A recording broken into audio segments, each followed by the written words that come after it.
participaste nas discussões que, entretanto, havia também no sindicato relativamente ao código deontológico que vem depois de ser aprovado em 76. Ou tens alguma memória disso? Não. Não, não tenho. Tenho memória de que houve de haver essas discussões, mas não participei do grupo, porque isso foi um grupo que esteve a trabalhar nisso e não sei o que, e disso não tenho grande memória, não. Olha, relativamente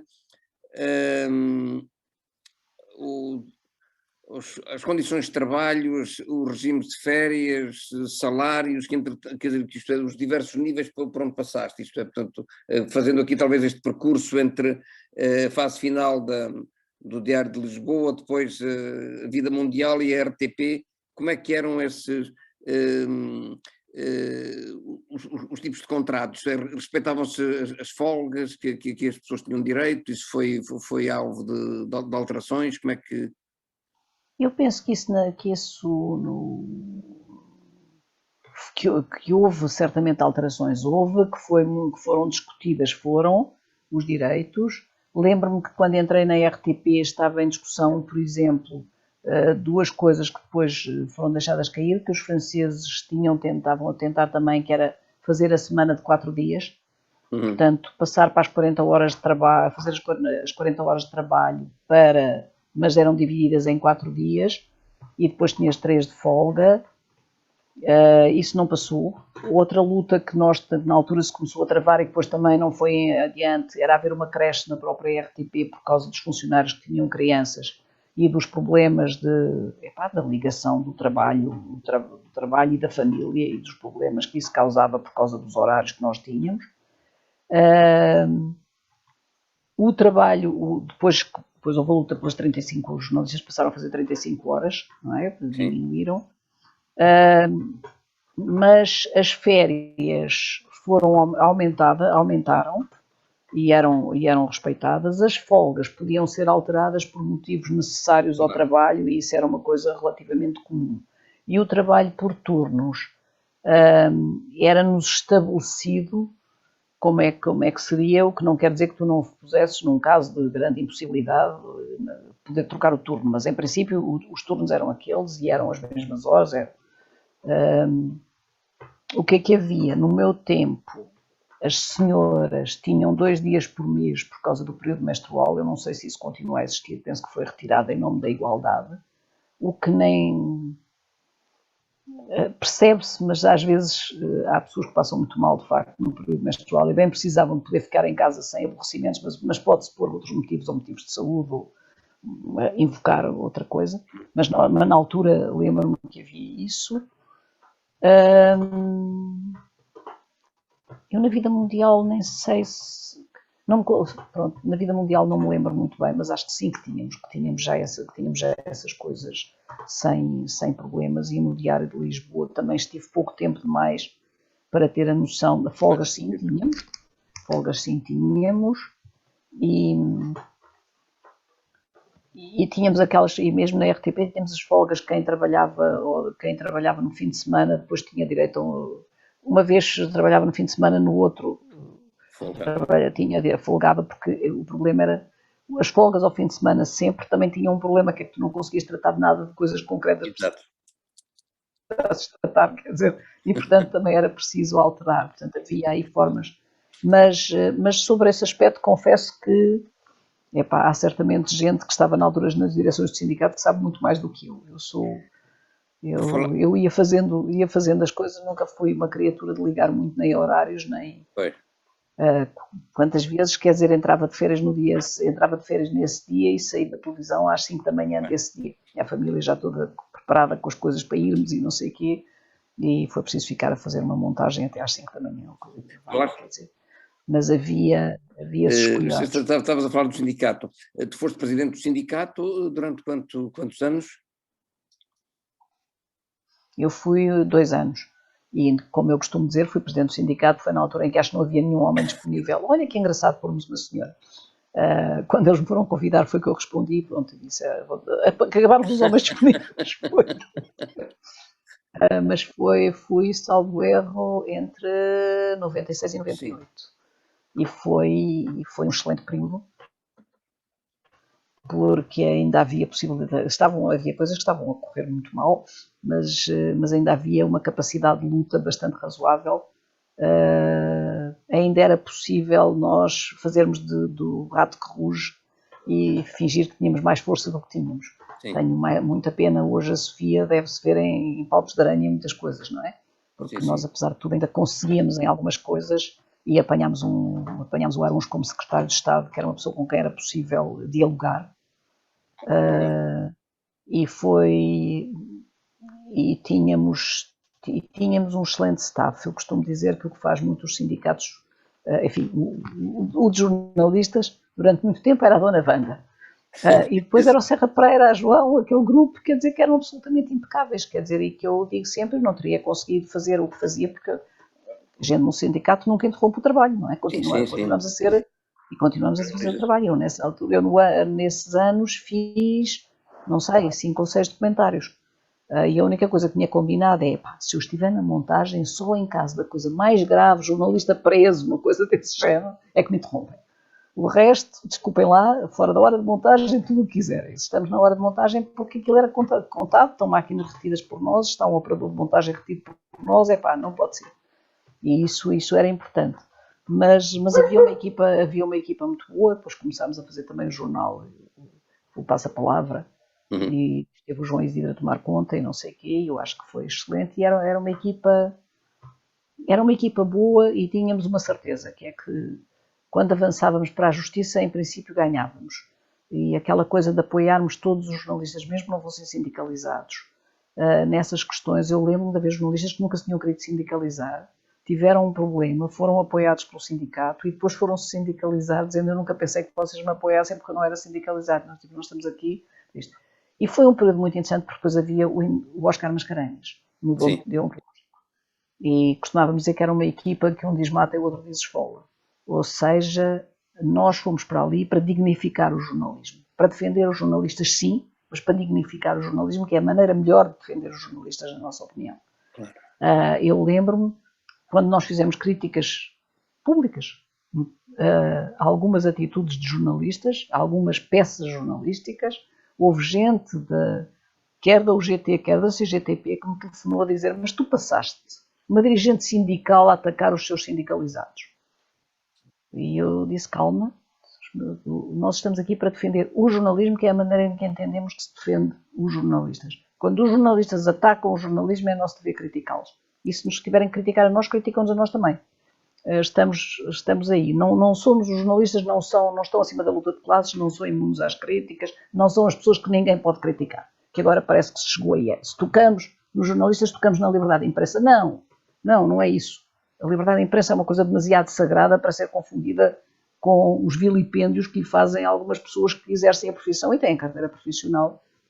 Erros que até eu possa cometer, mas a liberdade de imprensa é certamente muito mais alta do que isso.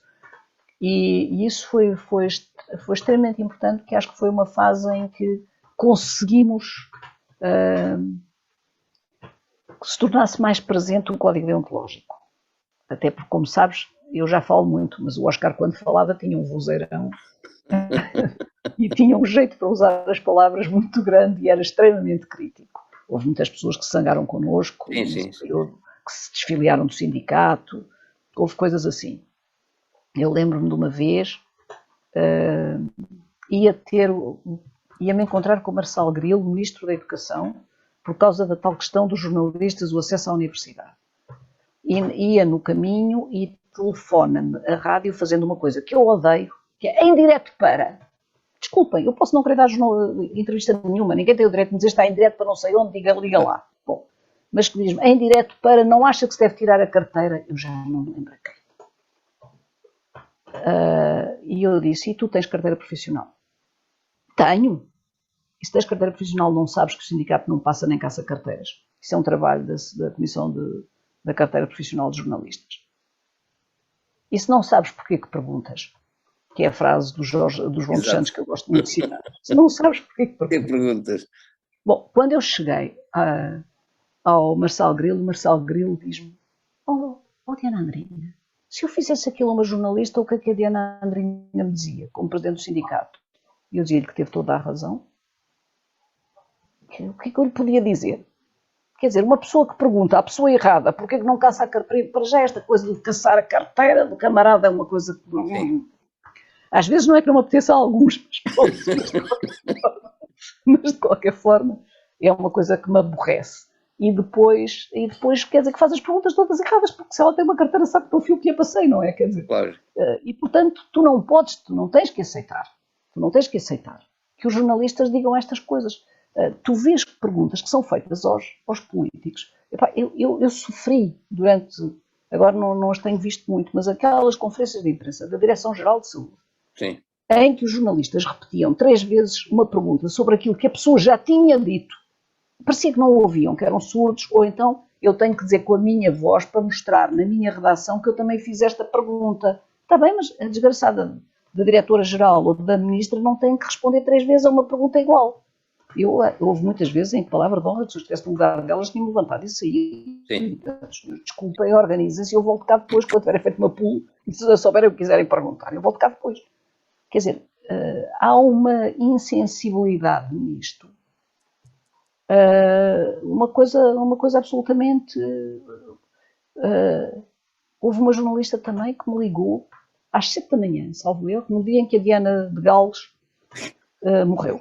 E ela queria fazer uma pergunta sobre os paparazzi. Acontece que, por razões de que ela não tem culpa, essa jornalista, eu soube da morte de cada um dos meus pais pelo telefone. E, portanto, um telefone às 7 da manhã, para mim, é uma coisa má. Não pode ser uma coisa boa. Quer dizer, e, portanto, atendo e só ouço não sei quem morreu, quero comentar. E eu passei-me completamente.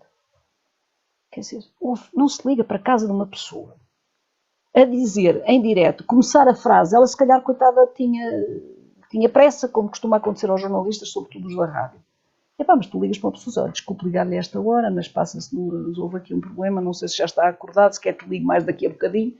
Epá, questões de boa educação mínima, claro. De boa educação. Eu, no outro dia, confesso que gostei muito de ver na televisão como é que ele se chama?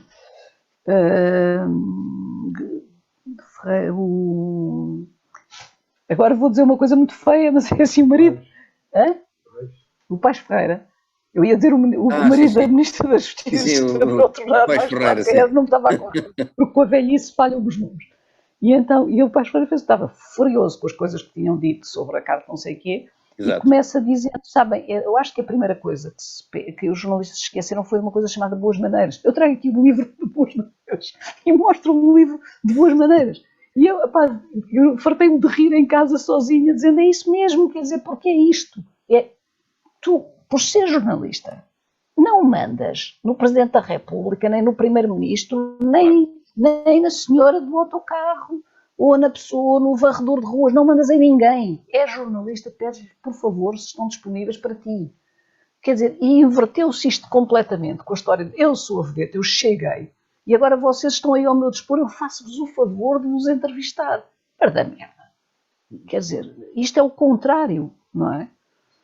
Fico... Como é que tu achas que se chegou aí, quer dizer? Isto é eu acho que a culpa é vossa que são professores, pá. Esqueceram de os ensinar a serem cidadãos. Não, eu admito que os professores tenham essa responsabilidade, mas quer dizer, mas aquilo que se ensina é um pouco diferente disso, não é? Quer dizer, portanto, eu acho que aí é um pouco depois de chegar ao local, é a cultura do local de trabalho, não é? Acho que lhe ensinaram demasiada técnica e demasiado pouco civismo. E eu acho que a primeira questão é a cidadania.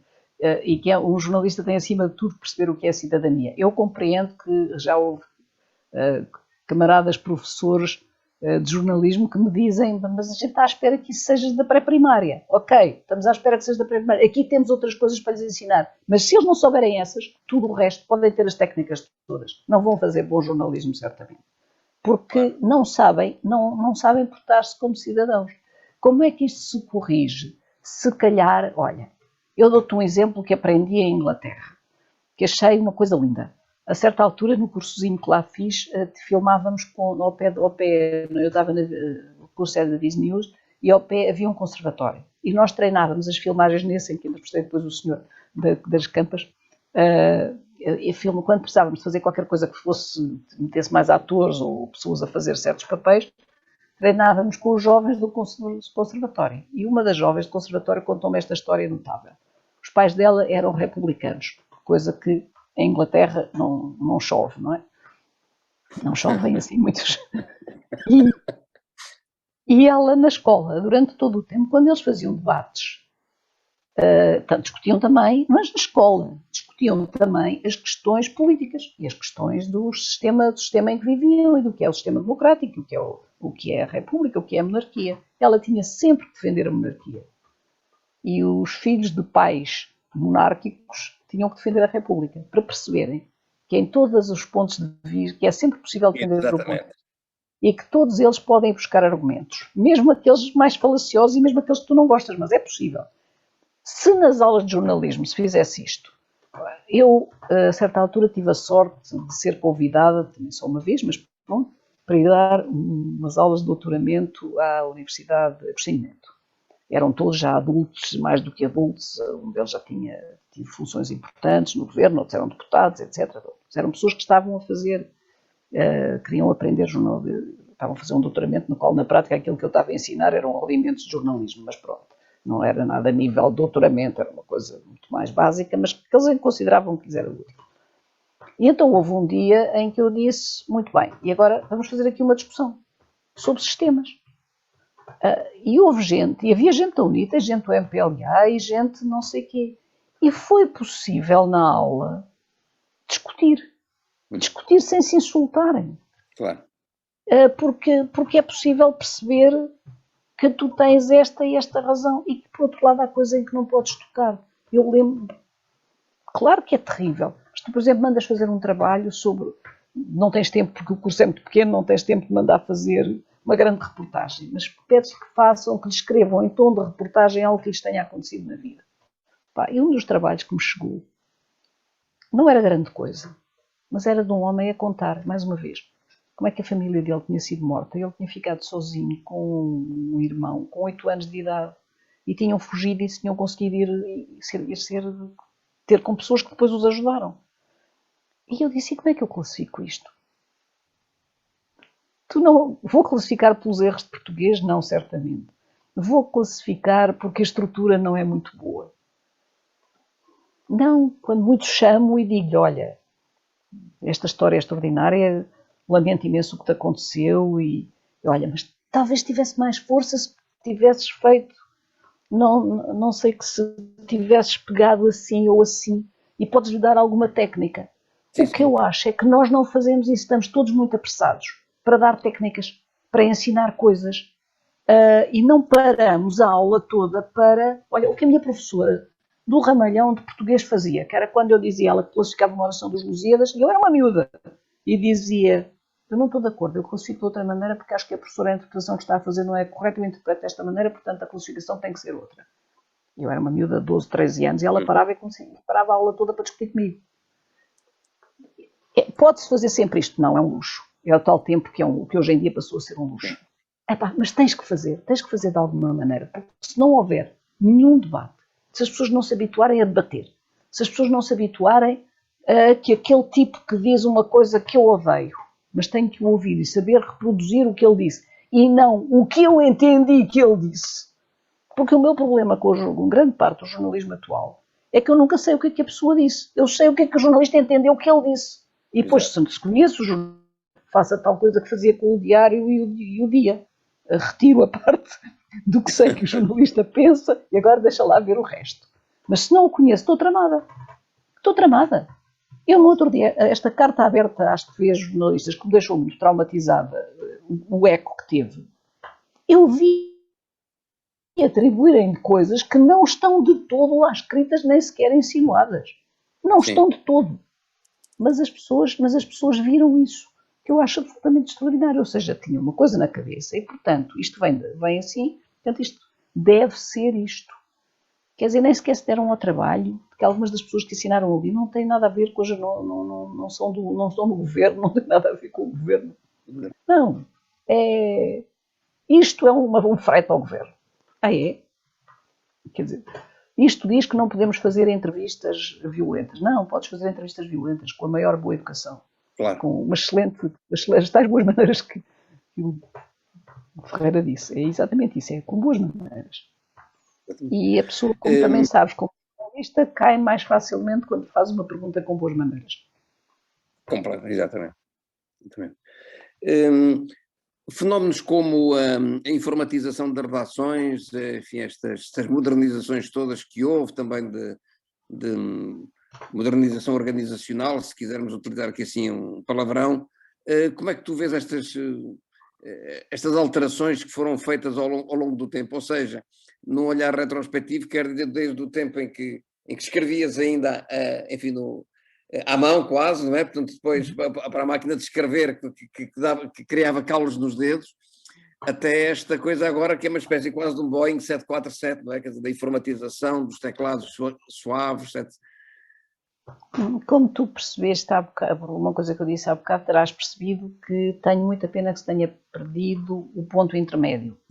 Ou seja, quando tu ditavas ao tipógrafo, tinhas o tipógrafo como primeiro crítico. Quando ditavas uma datilógrafa, tinhas a datilógrafa como primeiro crítico. Mesmo que não ditasses, por exemplo, na televisão, nós expunhamos os pivôs e o texto off numa bancada. E os camaradas que iam passando podiam ler e dizer umas bocas. E havia sempre um mais velho que tinha mais tempo, porque havia assim umas pessoas mais velhas que já não faziam propriamente reportagem todos os dias e não sei o quê. E que passavam e depois vinham dizer, olha lá, aquela frase não está muito feliz, olha lá, aquilo ali, tu vê lá que não está muito certo. Hoje em dia tu escreves diretamente e não passas por nenhum ponto intermédio a não ser a tua própria cabeça. Não é sempre a melhor conselheira. Isso eu acho que é uma coisa, essa falta de um veículo no meio faz falta. Depois tens as redações depauperadas. Deixou de haver um copydesk, que era uma coisa que era completamente indispensável. Houve-se cada asneira, lê-se cada asneira, quer dizer que é dramático. E tudo isso são questões que eu acho que são perigosas. E percebo, porque já não estou nas redações, mas percebo às vezes até por reações de jornalistas. Uma vez o Público Online tinha um título que era um título, a meu ver, não estava bem feito e podia induzir as pessoas em erro. E eu mandei uma mensagem, eu pensei, o que é que eu vou dizer? Não quis criticar, por aquela coisa da crítica visível, pus como proposta de sugestão de emenda e disse, olha, vocês desculpem lá, o título parece um pouco feliz, não sei o quê. E pouco depois recebo um mail a agradecer-me e o título foi corrigido. E um jornalista telefonou-me a dizer, Diana, muito obrigada, porque nós trabalhamos a tal velocidade que não temos tempo, ninguém revê os nossos textos, isto vai diretamente. E eu disse, mas não tens o colega do lado quando tens uma dúvida para conversar? Temos lá tempo para conversar. Nós nem almoçamos ao mesmo tempo, quer dizer, estamos desfasados, nem nesse intervalo de almoço. Ora bem, o jornalismo é uma coisa que exige tempo, porque pensar exige tempo. É uma chatice, mas é verdade. Quer dizer, tu não escreves uma tese de doutoramento no mesmo tempo em que escreves uma mestrado, nem no mesmo em que escreves uma redação. Claro. Quer dizer, as coisas precisam de tempo para amadurecer e precisam de tempo. É verdade que tens hoje muitas coisas que são fantásticas, com todas as falhas que às vezes tenha. Mas tu tens uma dúvida, bates no computador e passado não sei um bocado tens uma série de informação que pode até ser contraditória, mas em que te diz pelo menos quem é aquela pessoa, quando é que nasceu, quando é que morreu, às vezes também a data não está muito certa, mas pronto, mas tens uma aproximação do real. Tens a possibilidade de ler o artigo de outro camarada sobre a mesma coisa, etc. Isso hoje tu fazes como nós não fazíamos, não é? Nós tínhamos que ir a recolher. Eu lembro-me da primeira vez que estava na RTP e caiu mais um governo italiano, coisa que aliás na altura, e não só, era bastante comum cair o governo italiano, e nós nessa altura fazíamos comentário político, mas eram os jornalistas da casa que faziam. E então dizem-me que eu tenho que ir ao telejornal comentar a crise política italiana. Eu disse, mas eu não sei o suficiente para comentar a crise política italiana. Estou a receber as notícias vindas das agências, não sei, mas não é o suficiente. De modo que fui a correr à documentação e pedi que arranjem tudo o que tiverem sobre Itália, crises políticas italianas, este governo, não sei o que, blá, blá, blá, para eu poder preparar qualquer coisinha. E trouxeram uma fotocópia de uma enciclopédia. A Itália, a capital é tal, tem não sei quantos habitantes. Muito útil para fazeres um comentário. Que também depois te habituas que não é se calhar tão necessário, porque eu fiz o comentário, estava assustadíssima. E no dia seguinte houve quem me dissesse que me tinha visto na televisão a fazer um comentário. Eu perguntei, então o que é que achou? Estava muito bem. Eu disse, não, mas do que é que eu disse? Ah, não sei, mas estava com muito bom ar. Mas não, eu não ando aqui a vender o meu ar, eu ando aqui a tentar vender. E deu-me um trabalhão do caraças escrever aquilo que escrevi. Pronto. E tu hoje em dia tens acesso a muito mais coisas. Nesse sentido é muito bom. No sentido de que te passou a obrigar a um ritmo de trabalho absolutamente infrene, que não te permite parar para pensar, que não te permite mostrar ao camarada mais velho, mais conhecedor, ou simplesmente o camarada que está ao lado, e que, portanto, pode ter um olhar diferente do teu. Isso é extremamente perigoso. E eu acho que justifica muitas das asneiras que tu vês e lês hoje e ouves. Acho que justifica muito. E nesse aspecto assusta muito. E acho que se tornou numa arma contra os jornalistas terrível. Porque tu vês neste momento, olha, por exemplo, em termos televisivos, o próprio jornalista tem o arquivo à frente. Num certo sentido é muito bom. Pode imediatamente consultar que imagens é que há de arquivo. Mas noutro sentido, não tem lá um velho arquivista que lhe diga, epá, essa imagem já foi sei lá quantas vezes para o ar. Olha, tens ali outra, quase nunca vai, que é muito gira e que pode estar no lugar desta. E portanto tu vês sempre a mesma pessoa a sair da mesma porta, a mesma injeção a ser dada. Neste momento, tu não sei quantas injeções por telejornal são dadas, mas com toda a franqueza, por pior que seja a pandemia, mais grave que seja o Covid, há de haver de certeza outras imagens com que seja possível falar sem ser uma injeção a espetar-se num braço. Sendo que ainda há pessoas, como eu era quando era mais jovem, que desmaiam quando vêem injeções e agulhas, seringas e agulhas e pulsar injeções. Ou seja, nem sequer se pensa nisso. Nem sequer se pensa nisso. Ou que tu estás a almoçar e estão a cortar pessoas aos pedacinhos, quer dizer, pois, não dá jeito. Mas, sobretudo, tu tens uma repetição de imagens sistemática e, portanto, já acabou o caos hospitalar das ambulâncias e tu continuas a fazer notícias com as ambulâncias que estavam naquele dia do caos hospitalar. Portanto, as pessoas estão a receber uma informação oral e outra informação visual. E, portanto, estão a ser induzidas em erro. E isto é extremamente perigoso. Isto veio criar, a meu ver, uma capacidade de errar no jornalismo enorme, somando-se a isso. Uma coisa que disse não tem culpa aos meios tecnológicos, que é uma arrogância jornalística que se criou, que permite usar aquela velha piada que errar é humano, persistir no erro é jornalismo. Ou seja, um jornalista nunca admite que errou. Quer dizer, eu quando estava a fazer a tese apercebi-me de que na própria RTP havia cartas de telespectadores para o provedor, um dia em que falaram de um arrastão em Loures, e que eles disseram, mas vocês não sabem que não houve arrastão em Carcavelos, porque é que usam? Porque é um arrastão do tipo de Carcavelos. E foram telespectadores que escreveram para o provedor a dizer, mas não sabem que não houve arrastão. Não, porque é que haviam de saber uma coisa dessas? Olha agora, um jornalista enganar-se. Não, tal coisa não acontece nunca. E, claro. Portanto, eu acho que são essas coisas todas juntas, o que não quer dizer isso. E depois é a insegurança que tu tens neste momento. Tens uma lista lançada dos cursos e permite dizer aos patrões aquela frase, tu estás convencido que és o Mário Mesquita. É que há muita gente, ou seja, que és deontológico. A frase é mesmo assim. Pensas que estás convencido que és o Mário Mesquita. Olha que há muita gente, se tu não queres fazer esse trabalho, faz o teu trabalho por ti. Permite dizer isto porque há mão de obra desempregada. Sim. Enfim, há um exército. Exatamente, é um tal exército. E eu acho que isso foi... É o tal exército. E, portanto, isso é uma situação de facto muito grave que os jovens enfrentam, que é a situação da precariedade e muitos deles terem que estar a tornar-se empreendedores. Fazerem jornais independentes dentro do possível, mas com a fragilidade que isso provoca, como é óbvio, quer dizer, nós todos sabemos que depois também tens que ter comida em casa, não é? Tens que ter uma preferência a uma casa também, se for possível. A situação está nesse aspecto muito complicada e é muito complicada. Agora, eu por mim acho que devia haver apoios à imprensa, mas devia ser ao trabalho jornalístico e não às empresas. Porque as empresas, a meu ver, são as principais responsáveis por que o trabalho jornalístico seja o que é. E que, na minha opinião, em muitos casos não é bom. Porque depois tens a informatização toda com a ditadura dos likes. Quer dizer, o que te interessa neste momento, porque são os assinantes que te garantem grande parte do escoamento do teu trabalho, é que tenhas pessoas porque tens muitos likes, no fundo, quer dizer, tens muita gente, e isso é conseguido, infelizmente, não por seres o melhor jornal do mundo, mas por teres os melhores escândalos, os mais sumarentos, que não interessam nem ao Menino Jesus e que não têm. E depois há outra coisa que é que eu penso, eu não sei se isso tem a ver com a precariedade, com este tal exército industrial de reserva, se o que é, mas é que tu vês um político e uma chusma de jornalistas em cima dele, quando ele vai dizer mais ou menos as coisas do costume. E bastava lá estar a Lusa, não era preciso mais, quer dizer, pronto, e que se tivesse uma televisão e depois fizesse uma pum. Mas aquilo é.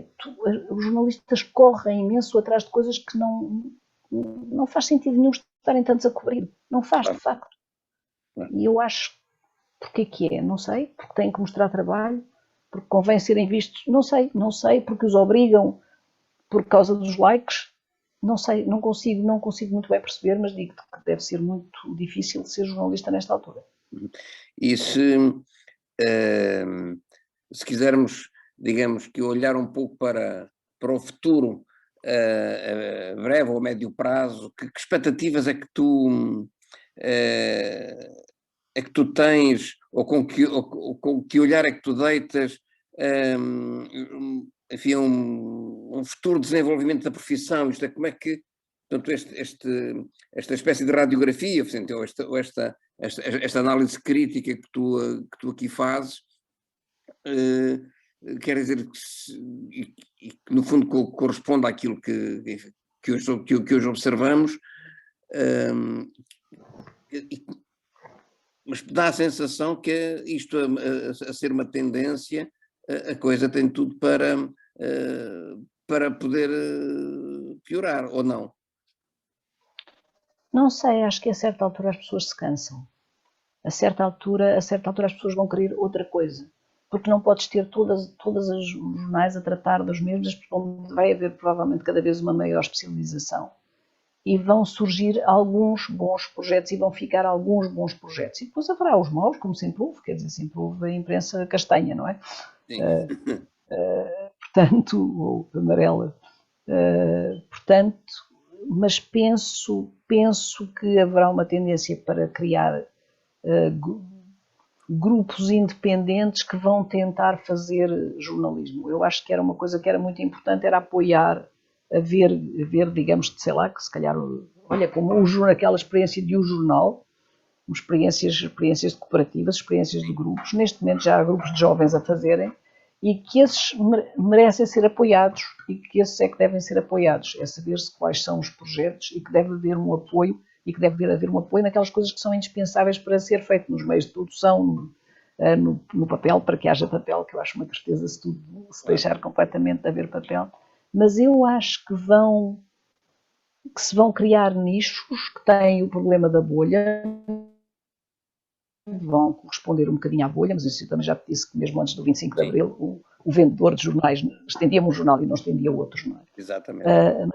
Mas acho que esta fase em que estamos está a começar a cansar muito algumas pessoas. E se vai pedir coisas melhores. Se vai pedir outra vez, lembrem-se lá do que é o jornalismo. O que é que significa. E talvez que esta pandemia, com todos os deslados que, a meu ver, têm estado a ser feitos nos termos jornalísticos também, não só certamente, mas em termos jornalísticos também, acho que talvez nos ensine alguma coisa, que é preciso tratar os assuntos de outra maneira, que é preciso observar, mas também é preciso saber o que é que se observa. Uma das coisas, há um livro da Silvia Morrison que eu recomendo sempre muito, que é o Pensando contra os Factos, e que no outro dia houve uma entrevista televisiva que eu adorei, que foi, aliás, uma que foram duas, parece o engenheiro Ângelo Correia. Foi o Rodrigues dos Santos está a dizer a um médico do Hospital de São João que o São João está um caos, um caos completo, a catástrofe. Agora, caos e catástrofe são palavras muito na moda. E o médico responde: mas o senhor foi lá? é que eu passo lá 10 horas do meu dia e nunca dei por esse caos. Pelo contrário, acho que as coisas estão muito bem organizadas dada a situação. Pois é isso, quer dizer, é que tu mostras macas no corredor, isso é forçosamente o caos. Quer dizer, então os nossos hospitais provavelmente, coitados, andam há séculos no caos. Claro. Porque eu também já fiquei a dormir numa maca no corredor em 1971, quer dizer, portanto, quer dizer, claro. não é isso que prova que se esteja num caos completo. A outra foi perguntar a um médico também, de um privado, no caso penso que era o diretor do grupo do clínico da Luz. Da Luz, sim. Em que lhe pergunta, mas não acha incrível que vocês não sejam vacinados enquanto que os médicos do serviço público são vacinados? E o médico olha para ele e diz com um ar muito tranquilo, não sei, nós estamos todos vacinados, os que lidamos com os casos de Covid. Epá, tu não podes, um jornalista não pode, além do mais para bem dele, colocar-se neste ridículo de fazer uma pergunta que é de imediato desmentida. Quer dizer, e se isto não serve uma agenda política, olha que disfarça muito bem. Claro. Quer dizer, mas de facto depois não digam, depois vêm-nos acusar de... Não, por favor, pensem lá 2 vezes antes de perguntar.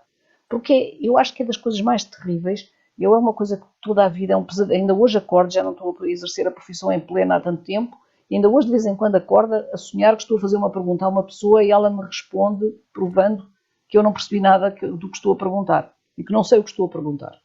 Porque acho que é das coisas, não é? Tu sempre quis. Aconteceu certamente, a pessoa vai fazer uma entrevista e tem um medo de ser apanhada em falso. Porque a pessoa com quem está a falar sabe tudo sobre aquele tema e nós não sabemos nada, ou sabemos um pouquinho, tivemos tempo ali para catar numa enciclopédia qualquer.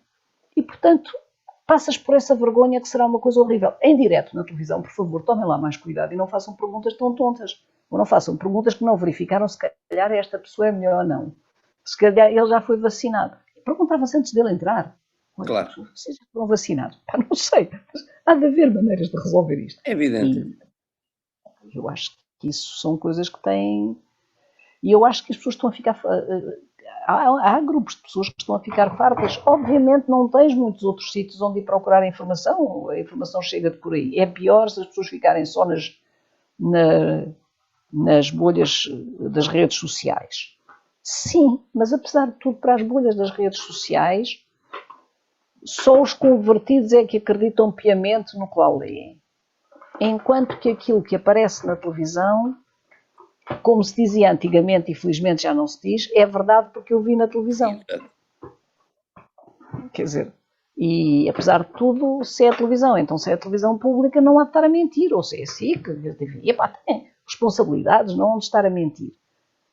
E portanto isto tem um peso muito grande. Quer dizer, volto, não sei como é que isto se ensina, mas ensina-se em cidadania, acho eu. A tal cadeira que há pessoas que acham que não é útil frequentar, que eu não sei como é que é dada, mas cá por mim, ia desde a pré-primária até o último ano da faculdade e ainda entrava no doutoramento. Quer dizer, que era para as pessoas perceberem o que é uma discussão.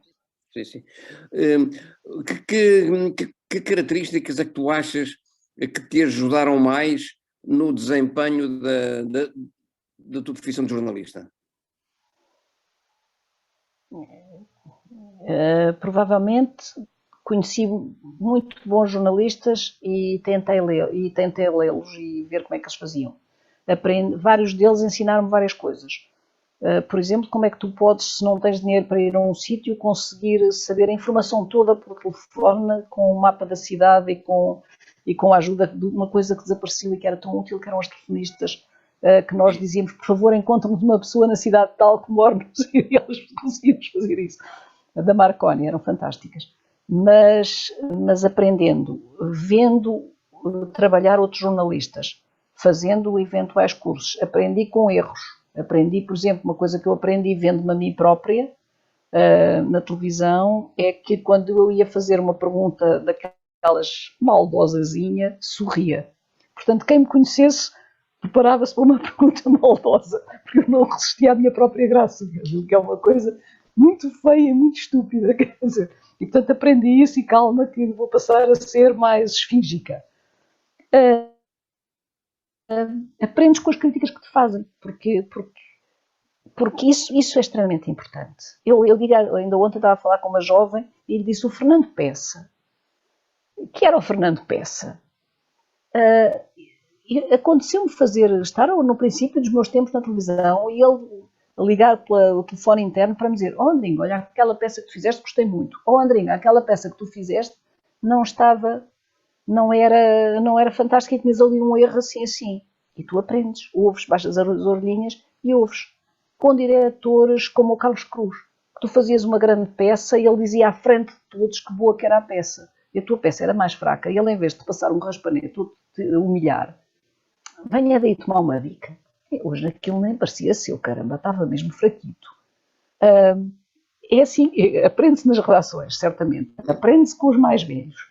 Aprende-se com as discussões. Agora, o que é que me ajudou? Quando entrei, provavelmente ser uma rapariga que vinha das associações de estudantes, uma jovem que vinha das associações de estudantes, para um grupo que já vinha também dessa geração e das associações de estudantes, que era casada com um preso e depois que vinha ela da cadeia mais tarde. E, portanto, havia uma solidariedade em relação a mim, que era de facto solidariedade, não lhe chamo outra coisa, era uma solidariedade e, portanto, também ajudarem-me na profissão. Noutro sentido, o ser mulher ajudou numa coisa, por exemplo, em entrevistas políticas ao princípio, era normal os políticos olharem para uma mulher que estava a fazer uma entrevista e pensavam: é tontinha, vou enganá-la já, não percebe nada de política com certeza. E, portanto, escorregavam com uma facilidade em perguntas difíceis que nunca escorregariam com um homem porque se poriam numa posição conflitual. E, portanto, isso também ajudou. E depois, sobretudo, ajudou-me. Olha, ajudou-me a ter sido presa, ajudou-me a ter tido que correr à frente da polícia, ajudou-me a ter visto juízes que eram injuízes.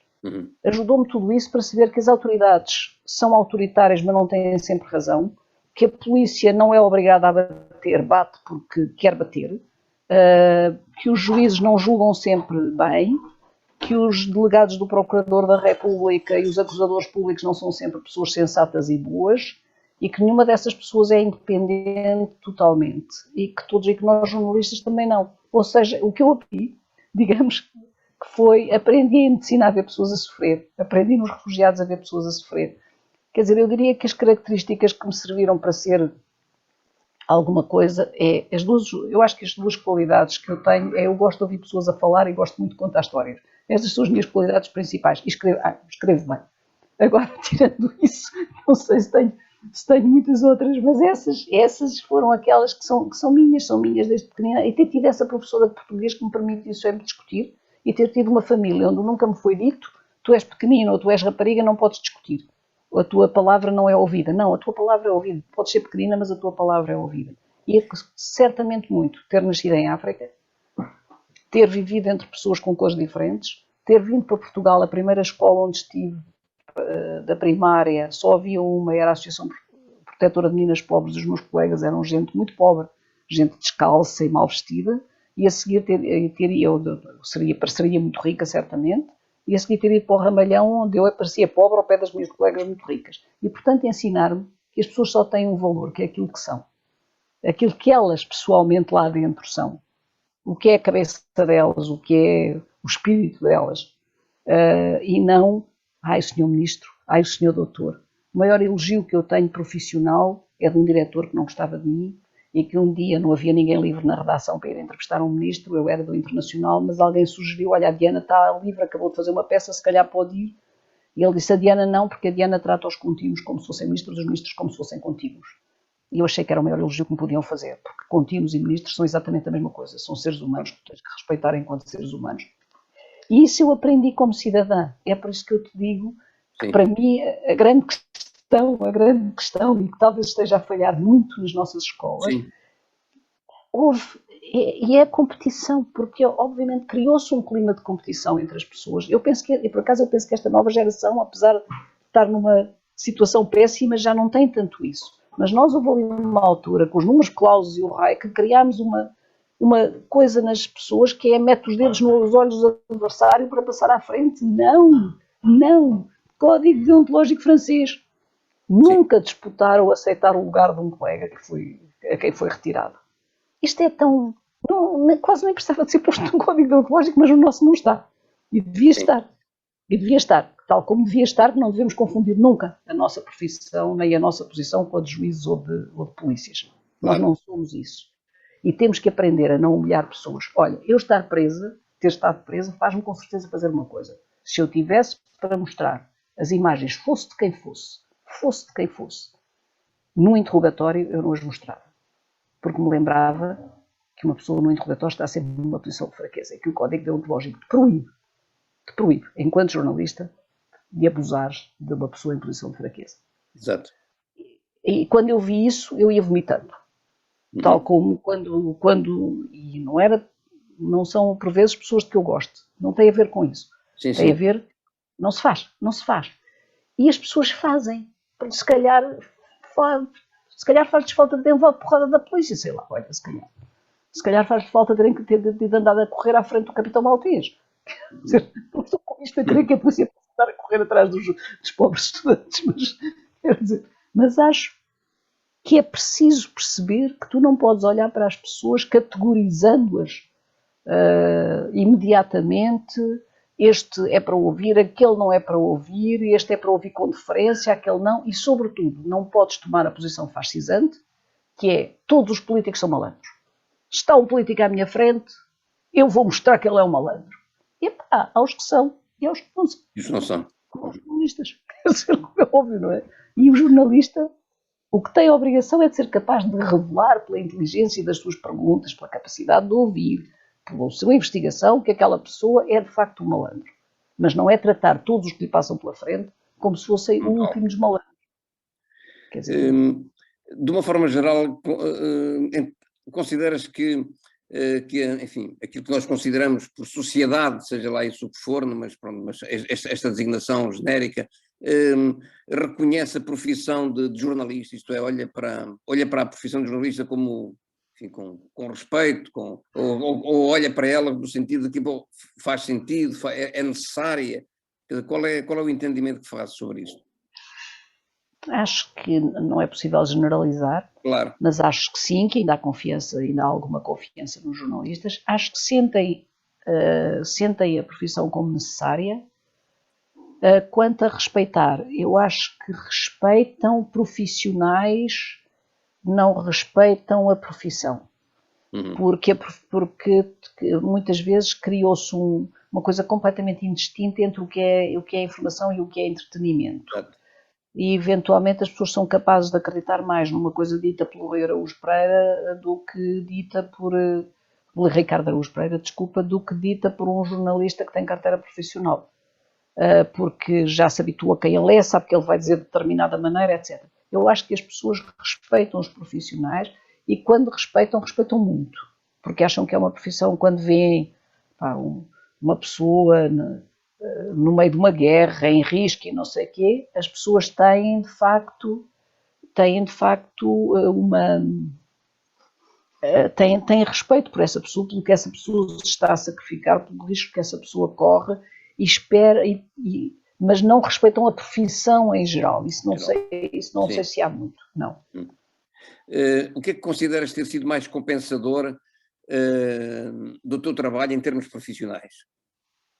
O mais compensador do meu trabalho foi certamente, tive a oportunidade de ver e ouvir coisas que se não fosse jornalista e de fazer coisas que se não fosse jornalista nunca teria podido fazer, de conhecer gente absolutamente extraordinária, de ouvir histórias absolutamente espantosas e de me tornar numa pessoa eventualmente diferente também daquilo que era com o que fui aprendendo. Eu acho que houve ter feito os refugiados é uma coisa extraordinária. Ter encontrado o Silvano Lomberger e as outras pessoas salvas por Sousa Mendes. Ter conhecido algum dos escritores que conheci. Ter podido trabalhar com Flora Gomes. Todas essas coisas que eu não faria se não fosse jornalista.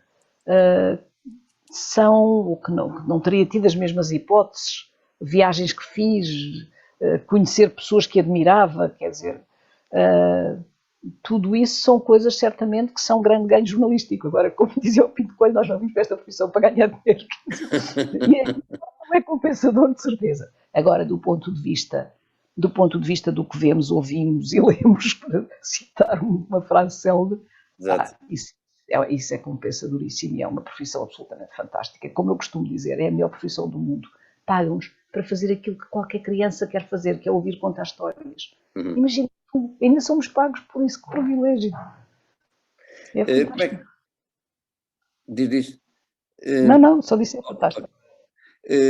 O que é que gostarias que as pessoas recordassem do teu trabalho?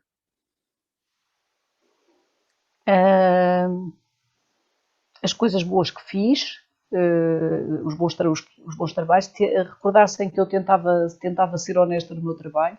Gostava que recordassem as pessoas que eu mostrei no meu trabalho, porque eu quis muito contar histórias dos outros e acho que essas histórias merecem ser conhecidas e contadas, portanto que conheçam isso. Que quando vem o Arrastão, o filmezinho sobre o Arrastão, que é um trabalho coletivo, não é só meu, isso lhes toque sinos na cabeça e fiquem a pensar, porque o Miguel Valde Almeida fala da disposição para a recepção, que se calhar também temos que estar disponíveis para receber as coisas de outra maneira e temos que ser mais críticos. Eu gostava que se lembrassem que eu tentei exercer a profissão honestamente e que terei feito erros como toda a gente, mas de uma forma geral tentava corrigi-los e tentava não os dar. E pronto, e que se lembrem disso, olha, mas ninguém se vai lembrar, não te preocupes, quer dizer, não estou muito preocupada com isso, quer dizer, há tanta gente muito mais importante que já toda a gente se esqueceu, portanto não é assim uma coisa, mas se pensar era uma gaja porreira, é bom, e era uma boa jornalista, é bom. Prémios, distinções que tenhas recebido, queres... Recebi um que tem um ar muito importante, mas não é o importante, é o outro. Recebi que foi o prémio Fernando Pessoa, mas era de uma seguradora AMAPF, por um texto, uma crónica no Diário de Notícias, que era de facto muito bonita, muito bonita. Eu acho que também ganhou porque tinha uma frase em espanhol que é para estes sobram palavras. E penso que, ou seja, para isso as palavras são demais, não é preciso dizer mais nada, está tudo dito, não é? E ganhei esse, ganhei. Não ganhei um prémio pela geração de 60 e acho absolutamente injusto, porque acho que a geração de 60 é um grande trabalho jornalístico, embora mais uma vez do ponto de vista audiovisual não seja grande coisa, mas pronto. Mas ganhei por Humberto Delgado, ganhei um prémio do Clube de Jornalistas, do Clube de Jornalistas, não, do Porto, sim. Depois ganhei pelo caso Big Dance, do Clube de Jornalistas, então, de cá. O que é que eu ganhei? Ganhei 2 pelo Aristides Sousa Mendes, o Clube de Imprensa, e um prémio da FLAD. O prémio da FLAD foi muito bom, porque me permitiu, uma das componentes do prémio era ir aos Estados Unidos fazer um trabalho, e então eu fui e fiz o caso Big Dance, que é o caso daquela violação. Sim. E pronto, e que de facto eu estava lá em 83 quando aquilo ocorreu e tinha ficado sempre com extrema curiosidade sobre aquilo e pude fazer um trabalho sobre isso 10 anos depois, foi excelente. Foi um trabalho que eu acho que é importante e gostava que também as pessoas vissem. E pronto, e depois ganhei sou comendadora da Ordem do Infante Dom Henrique. Eu não simpatizo particularmente com o Infante Dom Henrique, portanto, pronto, mas sou grande oficial da Ordem da Liberdade e pela liberdade eu simpatizo. E portanto, acho que foram isso. E em pequenina também até ganho assim umas fitinhas no ramalhão, umas fitinhas com medalha de ótimo, uma coisa assim, não sei, também devo ter ganho uns prémios desses. De resto, só os que saíam na Regina quando furavas aquelas caixinhas.